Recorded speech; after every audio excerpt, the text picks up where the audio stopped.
பங்காளி பாண்டவர்கள் பங்காளி பாண்டவருக்கு தரும் 28 ராஜ்யத்தை என்னுடைய உயிர் விளக்கை என்று நல்வழி வகுத்து விட்டால் அந்த சொத்து உனக்கு தரேன்.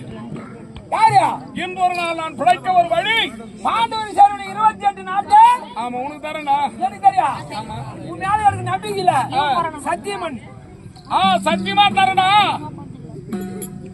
சத்தியம் ஒத்துக்கு போன இல்லடா டேய் சத்தியமா தரேன்னு சொல்லு. பெரியவர்கள் வீட்டில் இருக்கிறவர்கள் இந்த சபையில நான் தலைமாலாட்சி சத்தியம் கேட்கிறேன். இது ஒத்துக்கூடாதுன்ற இல்ல சத்தியம் பண்ணுங்க. சத்தியம் பண்ணா ஒத்துக்குவேன். சரி சத்தியமா நான் உனக்கு தரேன். என் தாயாதிக்கு தர சொத்தை மாத்தி பேச மாட்டியா? டேய் நான் ஏன்டா பேச போறேன்? என் உயிரை காப்பாத்துறவன் நீ. இன்று ஒரு நாள் என்னுடைய உயிரை காத்து விட்டால் நாளைய தினத்திலே அவரை போன்ற 1000 பீமன் வந்தாரும் இந்த துரியோதனன் அண்ணவனை கொல்வதற்கு சித்தமாக காத்திருக்கிறேன். ஆமா அதனால் இன்று ஒரு நாள் கொடுத்துறியா? என் உயிர் விளைக்கு ஒரு வழி.